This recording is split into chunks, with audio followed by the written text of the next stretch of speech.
He's an old head. Youngins are really starting to get on my damn nerves. He's a purveyor of nonsense. He's a Georgia High School coaching job influencer. His favorite Bible verse is, Jesus wept.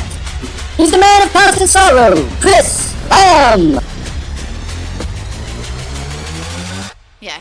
Welcome to Son Coaches Podcast, and today I'm with Valdosta High School's co-OC and offensive line coach, Marcus Gowan. Coach, thanks for being with us.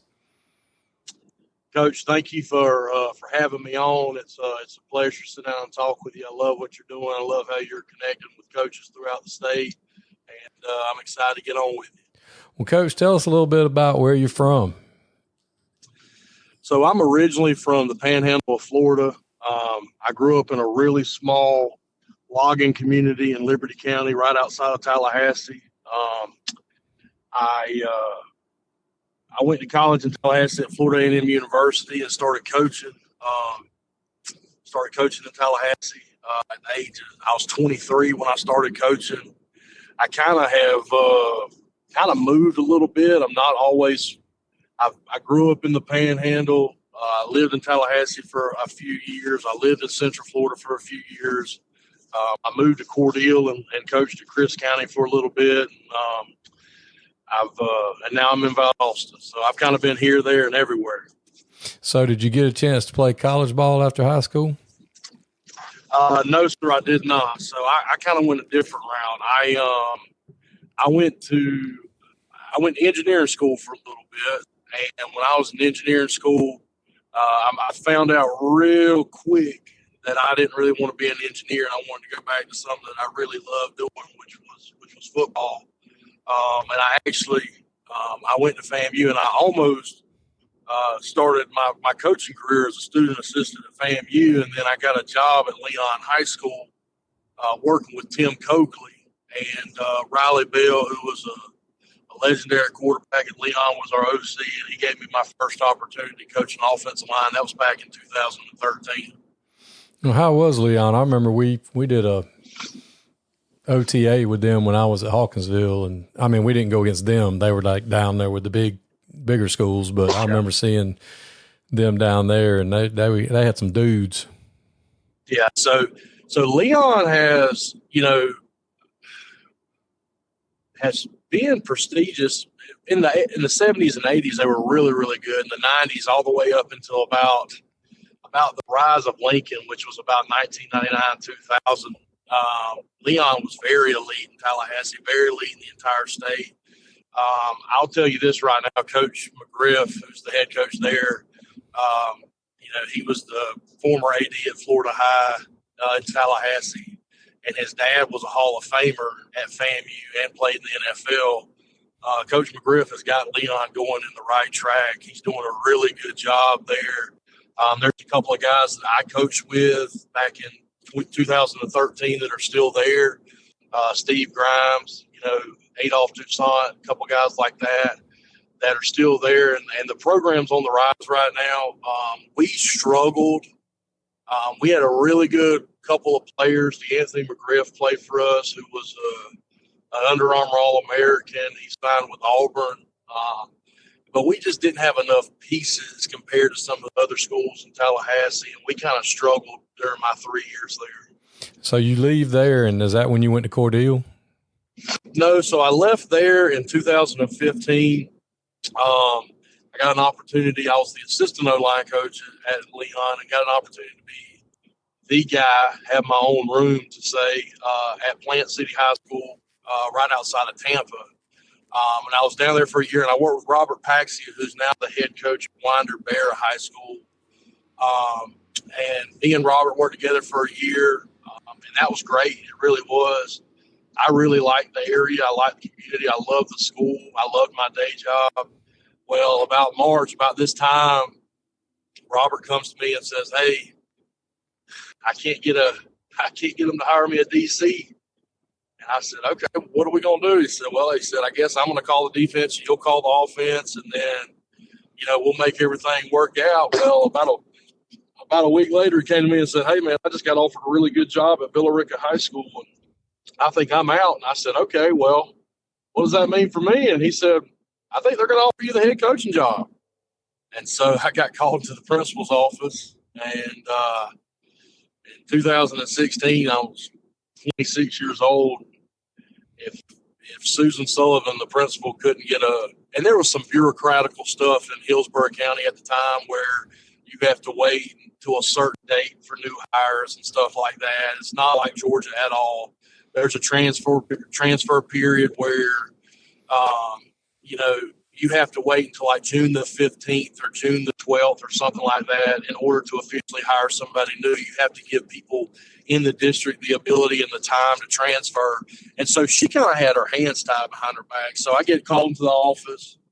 I get offered the job. And I looked at Susan Sullivan and Tim Leesburg, who was the athletic director, and I said, guys, offensively, we ain't going to have no problems. We got athletes for days. I said, defensively, I can't run everything. Can we hire somebody? They said, we can. We're just going to have to wait to this deadline. And I felt like that wasn't a really good situation for me. So I kind of took a step back and that about midpoint in May, I get an opportunity to interview in Cordele, and I went and worked for Brad Harbor. And it was a great 2 years in Cordele. I'm going to be honest with you, one of the best teams I ever been on. Was my first year in Cordele. We had, Quay Walker, who's with the Packers. We had Jamie Robinson, who's with the Panthers. We had D'Angelo Griffin, who's with Texas now. I think he just transferred to Auburn. Jaleel Taylor, who played at North Carolina and just graduated redshirt and went to Old Dominion. I had an offensive line of guys that were just hard workers, did everything I asked them to do, great kids. We had a really special year that year. That was my first year in Georgia. Actually, believe it or not, I couldn't come until after driver's ed got done in June. So my first week of work at Cordele High School, Chris County High School, the first day I ever showed up to work, we were on the way to an OTA at Jones County. So my first experience coaching football in Georgia was us versus Jones County, an inside drill, and it was something else, man. It was amazing. That's when Coach Rogers was there at the time. So it was a really good 2 years in Cordele. And then after that, we got the opportunity. I didn't want to leave Cordele, but Robert Paxi got the head job at Lake Gibson. And Gibson's one of the elite programs in Florida. It has the unique dynamic of it being in Lakeland. You draw from kids from all different backgrounds. The administration believes in football. Polk County in general, and we're talking about in Florida, Polk County in Florida, they love football. It matters to them. So I got a really big opportunity to come be my OC, go be Robert Paxi as OC. It was the first time I ever really got a chance to be a coordinator. And I took it, and we spent 2 really great years down there. They went 4-6 the year before we got there, and we went 10-0 our first year and made it to the second round of the playoffs and kind of just got beat by a better team. And then my second year, we actually ended up going to the semifinals and losing to Palmetto, which is Palmetto's generally a pretty strong Final Four, Elite Eight team. It's kind of similar to Braden River, some of them Manatee County schools that are really loaded with athletes. But yeah, and then after that, man, we moved up to Valdosta, so we're here now. That's awesome. I work with Harbor now, and I'd worked for Will at Hawkinsville, and he's one of my fraternity brothers. And I came and watched y'all play Johnson, Savannah in the playoffs that year, and I was at Cordele at one point in time. It's a really good place. Chris County's a outstanding place, and those guys, I know who you work with and who you work for, and great staff, good people.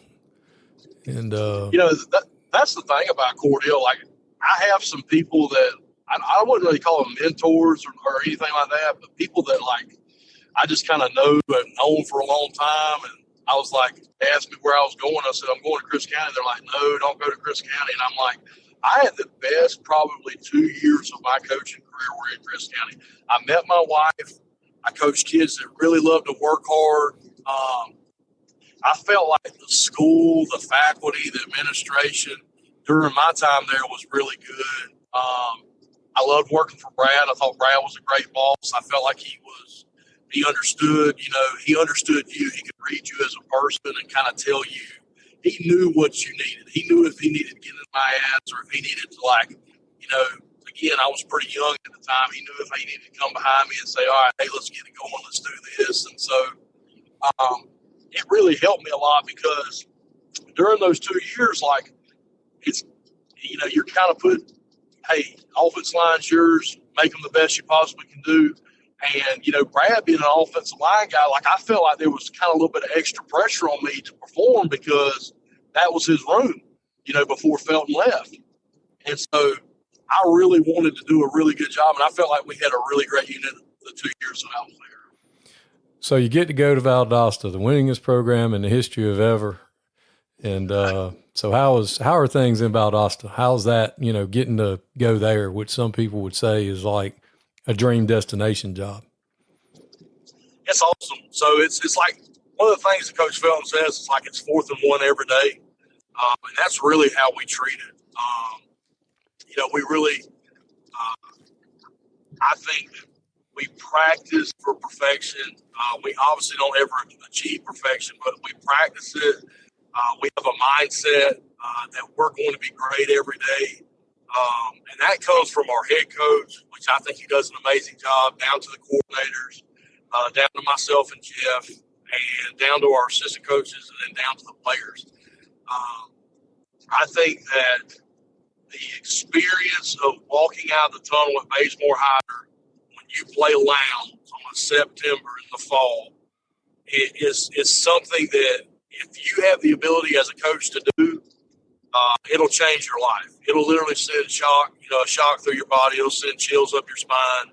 I'll say this, that, big-time players make big-time plays in big-time games. Well, for me, it's like I feel like big-time coaches want to coach in big-time games. And that's one of the things that Coach Felton has always said to me, kind of being one of my mentors as far as trying to, prep me for my head coaching, destination. He's always talking about, don't settle, achieve greatness. And so one of the things that, he's always said he wants to play in the games that are big. Like we played last year at Massillon, Ohio, in front of 20,000 people on national television. And that's the environment that we want to put Valdosta in, and Valdosta rightfully deserves to be in. Excuse me.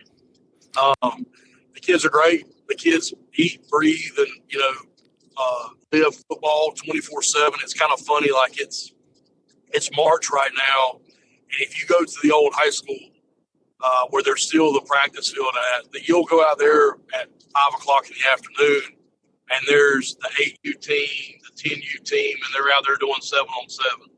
It's crazy.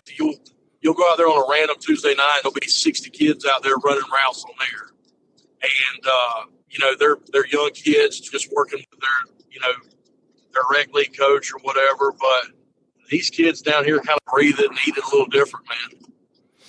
Yeah, that's awesome. I've never had the opportunity to go watch that game, obviously been coaching or whatever, but, I always wanted to, I guess when I retire, I'll get to go watch, I'll get to go see some of these great classic matchups, and I'll obviously never be a part of it, but it'd be cool to get to stand down there and watch it. I know when I was at Northside, we were in the region with Valdosta. That was before you got there, but we got to go down there and play, and that was kind of cool. But just an interesting, dynamic of hearing, what was the trip like to Massillon? Like, what was that like, taking a team, playing a national scheduled game and, making that trip with a bunch of high school kids? So it was kind of interesting. We had two approaches to it. The first way we were planning on doing it, we were going to fly. But if we flew, we were only going to be able to take about 60 kids. And so being that this was like a once-in-a-lifetime opportunity, we felt like we took buses because we wanted to take the entire team. We wanted to take the managers. We wanted to take all of our ninth grade coaches, the whole 9 yards. And so for us, it was about a 15-hour trip. We left about 2 days early. I think we left Wednesday at 9 o'clock at night and drove through the night. And I mean, we had 5 charter buses. We drove up. The logistics of it was kind of crazy because you got to program in stops. You got to program in like restroom breaks. You got to program in, okay, we're going to eat lunch here. We're going to eat dinner here. So, you know, most times when you go out of town, like for an overnight game, you're talking about you're trying to get catered one meal. We were getting catered, you know, breakfast, lunch, dinner for basically a day and a half. And so the whole dynamic of it, you know, Coach Clay Bridger, who's our DFO, he does a really good job of kind of orchestrating a lot of that.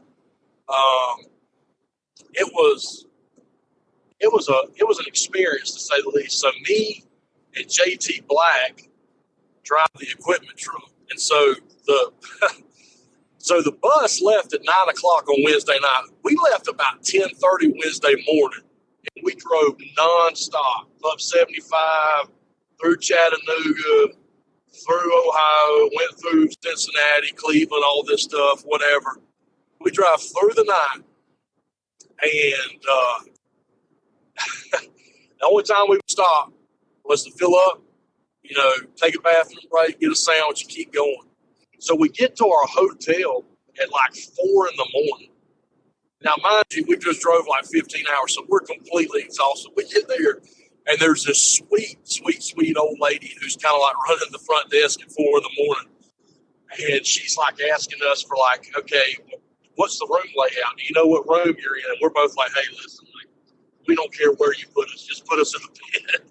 And but we finally got settled in, and it was an interesting trip. It was once in a lifetime. It was a really great opportunity. Did y'all get to go to the Hall of Fame while y'all were up there? We did. So the team, we got there about 4 in the morning. The team got there about 9, 10 in the morning, something like that. We basically settled into our rooms for, I want to say we settled in our rooms for like 3 or 4 hours. And then we did a tour of the Hall of Fame, and then we actually did a walkthrough practice on their Hall of Fame field, which was really cool. The Hall of Fame was amazing. I highly suggest, if you're a football fan in any way, shape, or form, if you're ever in the area, to stop by. I thought it's just, first off, it's a lot bigger than you think it is. It's a massive building. It's got all kinds of different, you know, they have all the shrines of all the players that have been inducted into the Hall of Fame. They have, we went through a presentation that was called like the evolution of the helmet. And so it goes back and shows you the original helmet. And there's a couple of guys there that are like from Rydell that are like experts on helmets. And I mean, they showed us all these different helmets and how the technology had advanced. I thought it was a pretty cool experience. Yeah, I've got a friend that is from that area right outside of Cleveland, and we went up to visit one time, and we got to go, and it was right when they were doing renovations to expand it.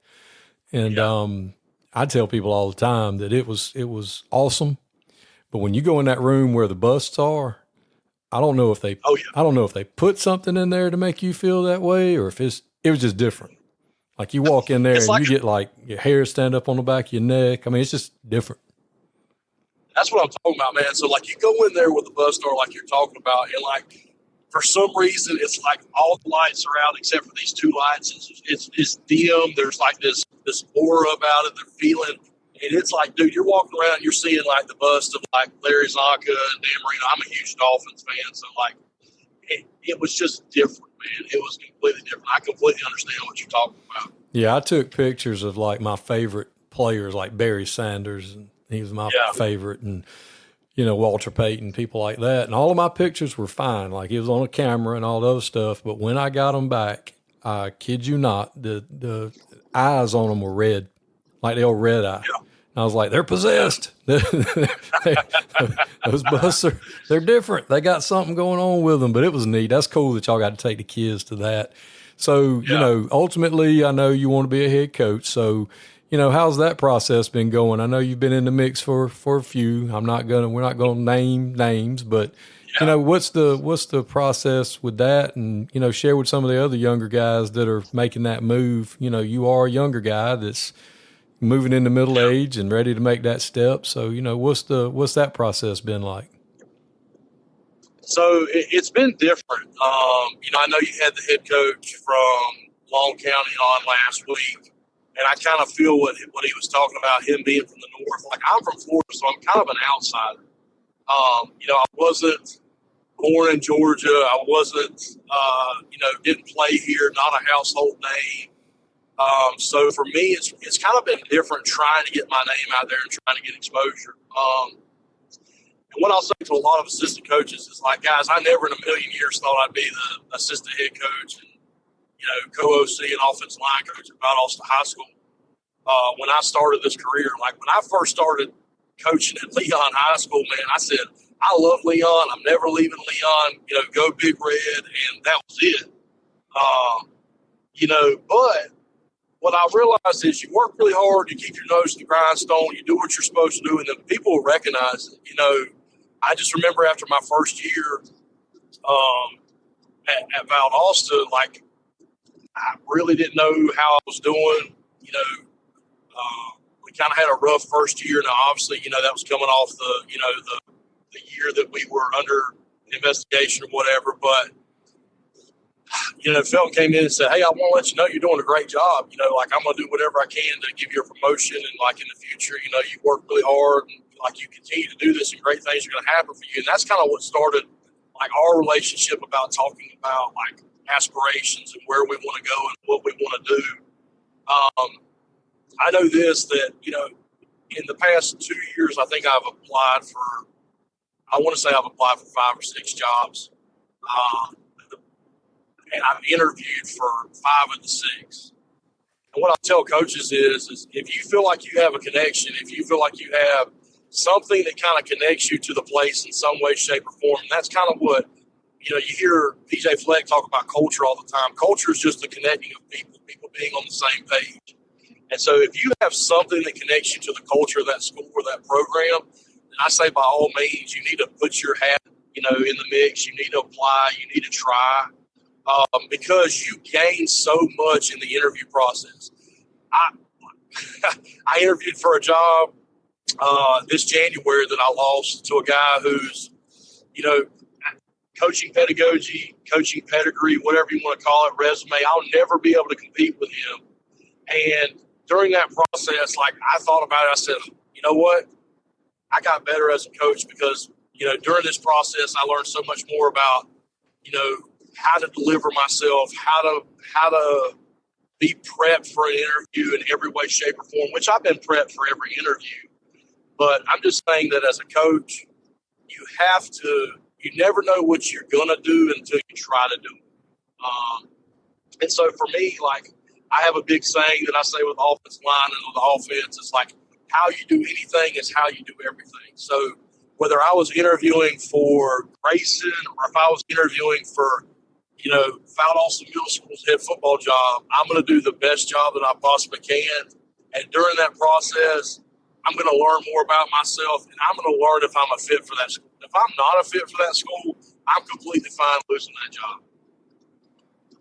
Well, how do you approach when you go into these interviews? Do you know ahead of time that it's going to be a committee? Like, how much do you investigate and research what you're going into with that?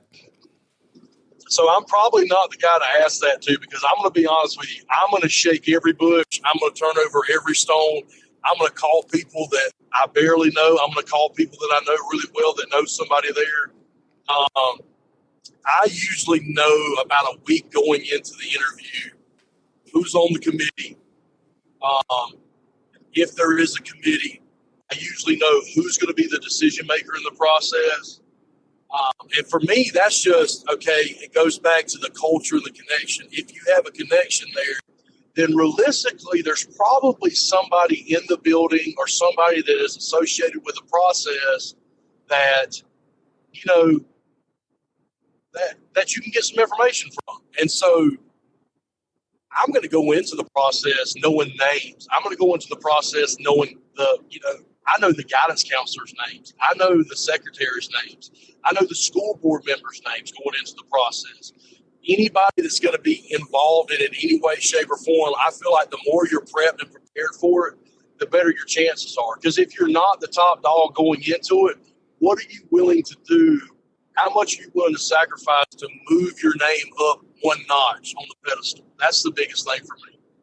No, I think you're exactly the person to ask for that because, people need to know that, you need to know that stuff going in, and you need to know who you're talking to and what you're going to be talking about. And, is it a timed interview? Are the questions going to be stock?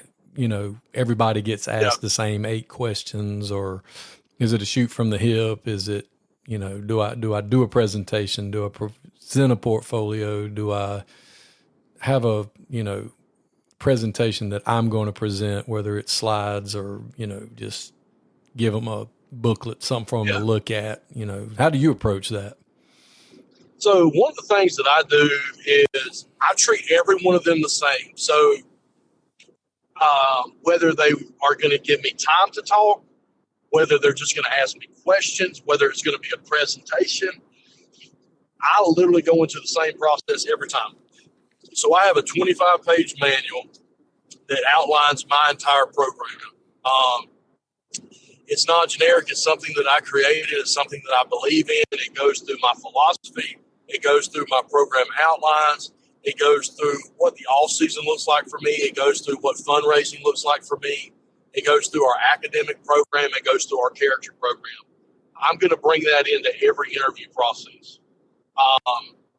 The second thing that I'm going to do is I'm going to have what I call my why presentation. So my why presentation is going to be something that if I'm given the opportunity to speak, I'm always going to open with it. So my why is basically telling why I do what I do. So I'm going to talk about my dad, who was my rec league coach. I'm going to talk about how much he meant to me. I'm going to talk about my family. I'm going to try to build a connection with the people that are sitting on that committee. And I'm going to let them know that this is who I am and this is authentic. I'm going to always bring in some form of a modified 90-day calendar. So I'm really big in organization. So for me, I like to know, when I have teacher in-service days at the school. So I'm going to go pull the calendar from, let's just say from Tift County High School. I'm going to go pull the calendar from Tift County High School. I'm going to go look at the days that they have in-service days, and then I'm going to plan my in-service days to where I'm like, okay, I have what I call, sponsorship days. And that's a day where I'm going to try to go out and get sponsors. I'm going to show them that I've already looked into the process, looked into their calendar, looked into when we're going to start spring ball, when we're going to start 4-on-1s, when are we going to start trying to get money for the program. And so those are the 3 big things that I bring into every interview. The next thing that I'm going to do is I'm going to really harp and focus on 2 things: character development and then academic development, which I kind of tie into character development, and then community relations. So for me, I'm going to talk about days where I'm going to go sit down and talk with the rec director. For me, I'm going to go in and talk about days that I'm going to sit down. I do a once-a-month academic advisor meeting. So I'm going to talk about how I'm going to sit down with Miss Lamb, who is our academic advisor. She's a guidance counselor at, Tift County High School or whatever it is. I'm going to go sit down with her, and I'm going to get a progress report for each one of our players. I'm going to get, are we on path to take the ACT? Does this kid need to wait another time? Does he need to go ahead and take it? So those are the 3 big things that I bring into the interview process. Well, that's awesome. I mean, most people don't think, that much organization. And when you go in, you've only got, you don't know if you're getting a second interview. So that first interview, you have to go in and knock it out of the park and show them as much as you can and whatever allotted time they give you. So I think that's fantastic. Great advice to give everybody, just a kind of an example of what goes into the process. And so real quick so one thing that I just thought about, so I spoke at Roger Holmes' clinic this year, right? And so I didn't really know Roger from from anything. I knew that Brad had worked for him. I knew a couple people that worked for him in the past, but I don't really know him extremely well. So I sat down and spoke with him after the clinic, and he asked me, he said, "How's it going? I know you want to be a head coach." And he said, "Listen, that's a process." And I said, "Oh, trust me, I understand that completely." And he said, "I interviewed for 11 jobs in Georgia before I got the Dublin job." And so that kind of put into perspective to me, if Roger Holmes, who's probably one of the best coaches in our state, had to interview 11 times to get the Dublin job, then I've interviewed for 5. I can interview for a few more as long as I get that perfect one. Right. And, most people don't know that when he took that job, it was in the middle of the summer and nobody wanted it. And they were god awful when he got there, or, they weren't up to their standard. And, so, I mean, he didn't get to take a good one. And that's really hard, when you're a young coach or, you're trying to get your first head coaching job, you might not be able to take a great job like Feaster talked about at Long County. You might have to take one that's a rebuild or a complete, ground up, situation. Now, something that's going to help you a lot is being at successful programs. And when people see that Valdosta name on there, that is going to open up a lot of doors for you. Well, Lamb, you were just talking about Long County. So for me, we had a guy on our staff, his name's Tyler Wynn. He just took the head job at Hardin Valley in Knoxville. He was the head coach at Greenville and River Ridge for a little bit. He's from Troup County. And I kind of asked him, "Hey man, I think you're a pretty decent coach. Why Greenville? Why River Ridge? Why these places that, predominantly don't have a lot of success?" And he was like, "I love the challenge of building it from the ground up."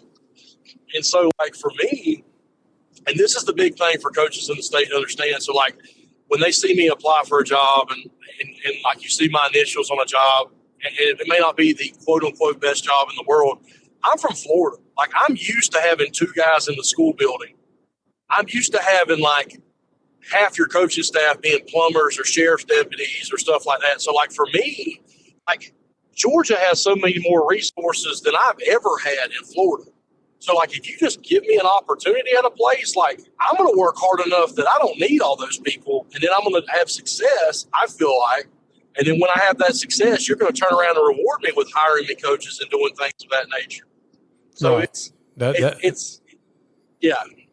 that's something I've told people. I'm once I got to go down to Florida and work speak at the FACA and then speak at the Nike in Orlando and meet a lot of the Florida guys, I'm like, no wonder these guys come up to Georgia, for the money, number one, but no wonder they don't mind taking whatever job because they're used to dealing with nothing.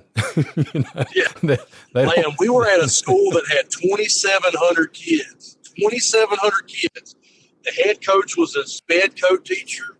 I was a driver's ed teacher, and we had one other teacher or one other football coach in sped. We had 3 football coaches on campus at a 2,700 7A high school in the state of Florida. So, guess who's having to go flip laundry? Guess who's having to go inventory the helmets or get them off the truck or whatever?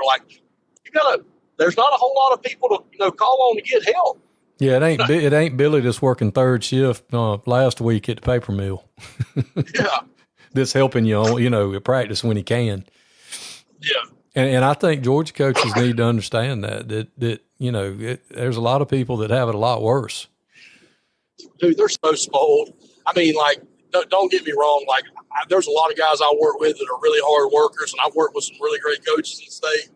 But until you go down to some place like Hillsborough County where everything's completely backwards, and you coach down there where it's a centralized funded, county where, oh, coach, you don't get to pick what you buy. We buy it for you. And so you're getting air helmets, and you're getting shut jerseys and stuff of that nature. You're getting what you get from the county. They're buying your knee pads for you, and your budgets, you don't have a budget, and you're having to paint the field and line the field. And, oh, by the way, there's only one other coach in the building with you, so guess who's doing it all? You and him. oh, well, no, we're not getting a sub for you. You're going to do it during your plan up here and do it after school. I'm not saying they're spoiled, but like until you've lived and worked in an environment where like there's no resources available, like you go to your athletic director and like you ask a question about a hire or about money or about getting this done, and he's like, there's nothing I can do. Like our ACs don't work. Like we're worried about fixing the ACs here. We're not worried about football. Right. And it's just completely different. Yeah, a lot of the metro, areas in Georgia are like that. I mean, Augusta Richmond County is a single system. DeKalb, Muskogee, Savannah, a lot of those guys, they're dealing with the same thing. And Coach Davis talked about it the other day on his episode where he was like, yeah, you wonder why, they're like, man, they got all these athletes, and you think that, but you're having to deal with a lot more than, Middle and South Georgia coaches. You don't think about it because it's basically, regardless of the size of the school, it's like you're running a small college program. Yeah. Because if you need something, you just go get it or, make a phone call or, you don't really worry. And when you're an assistant coach, I mean, you're a little bit different because you're higher up the food chain at Valdosta. But when you're let's say I'm working with you guys, I'm the linebackers coach. I'm not worried about, whether the kids need a girdle. Man, go get a girdle. Coach, I need a mouthpiece. Man, go get them out. I got some in my pocket. Here's a mouthpiece. Knock out 10 push-ups. Give me 5 push-ups or something. What we do, stuff like that. Yeah. You ain't worried about stuff like that. Where in other places, you're like, mouthpieces, and you got to give me $1. You get one for free. You have to pay for the next one, son. Or you're putting $1 in there because the kid ain't got the money. Or you're going to buy the mouthpieces because the kids don't. The kids can't pay for it, and the school can't pay for it, and you're like, well, we got to have mouthpieces, stuff like that. Yeah. But when you're in the Middle or South Georgia program, you don't think about camp shorts and spirit packs now is what we call them, but like Coach Davis said, and the lady asked about, how much are the spirit packs? Spirit packs, we pay for that. What are you talking about? At Valdosta, the linebackers coach's biggest responsibility is getting them to Friday night. That's the biggest thing. Yeah, see ball, get ball. Yeah. I mean, he really, to be honest with you, his job is to coach and make sure they got great energy in the weight room. I mean, and that's completely different for somebody that's at Muskogee County or that's somebody like in Albany or something like that, where that person might also have to be a sped teacher or have to be, a college and career counselor or, have 15 other different duties. Like, we're very fortunate in that regard. Yeah. I mean, I'm right now, I'm teaching sped and I've got a caseload and I have to write IEPs and do all this other stuff. And I just coach a position, so it doesn't really affect me. I don't really care, and I've been doing it long enough and I'm old enough that, I know how to play it and get it right. Yeah. But, being a coordinator would be different, because something's got to give. But in y'all situation, it's set up a little bit different, which, y'all play, you don't have any cupcakes on the schedule. You don't have any off Friday nights. And outside of Lowndes, what would you say is the funnest game for Valdosta to play? It's got to be Moultrie, man. It really has to. Moultrie's a great one. I actually really enjoy playing Camden, and for two reasons. I feel like Coach Aaron and his team, and obviously, I know he's retired to move on, but this past year we ran for 3,700 yards. We were basically a wing team, offense in the gun. We really are more of a power spread offense, and we would run the ball and we would run buck sweep, and like our biggest thing was we're gonna buck you to death, and like we're going to buck you so many different ways, and just seeing him and like his his offense, which is so like, I know this is going to kind of sound weird, but so poetic, like in the way that he runs it, that like we're over there running a very similar modified version of it for us with unbalance or with motions or what we call displacement. It was just great to watch us go and score, then watch them try to score on us, and just kind of because you're kind of seeing the same thing, but like a different version of it. I think the Moultrie game is super exciting because a lot of the kids from Moultrie and Lowndes Moultrie and Valdosta, like kind of know each other, not like on the same level that they know each other at Lowndes.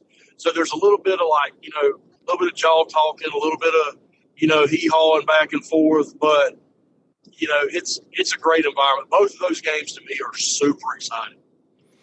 Yeah, there aren't, like I said, in y'all's region, this SEC every Friday night, and I just think it's just cool when I get to talk to anybody that's at any of those schools, because I've never gotten to coach at any of those programs, and it just fascinates me, what it's like, when you go to, where the Packers play, or you go to Camden, or Bazemore Heights is what it is, or you go to Concrete Palace. I've been there. I watched them win the state championship, and they beat Brunswick in '99, and just going to those places. I've coached a game at Tifton. That's kind of cool too. That's a neat place. But when every Friday night's a big game, that's just different.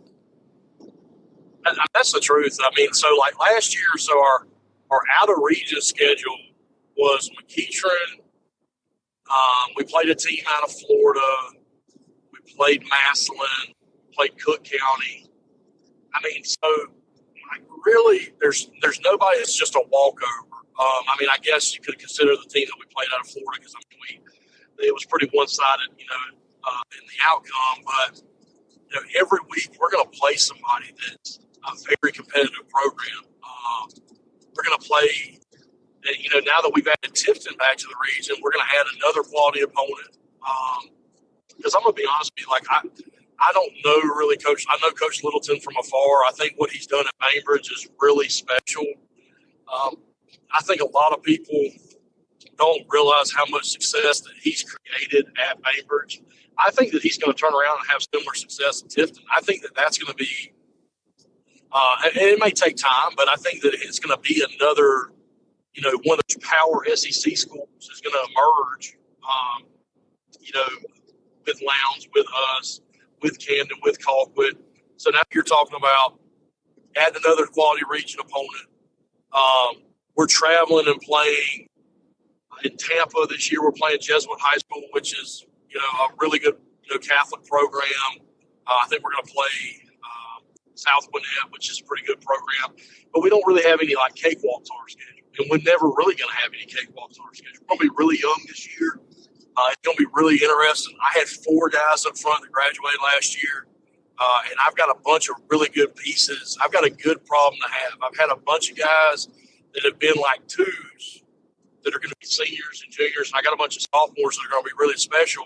So I've got a good problem to have this year as far as depth. So I'm kind of excited to see how it all fills out. Well, that's awesome, Coach. I sure do appreciate your time. I know you're traveling, going to Macon to hang out with some friends, enjoying your break. I'm glad we got the time, and you took the time to talk with me today, and can't wait to see your career continue to take off. And I know when that special one does pop, you're going to do an excellent job as a head coach. Well, Coach, I appreciate your time. Thank you so much for having me. I have enjoyed it. I'd love to do it again in the future. You take care, and I'll talk to you soon. All right. Thanks, Coach. All right, man. See you.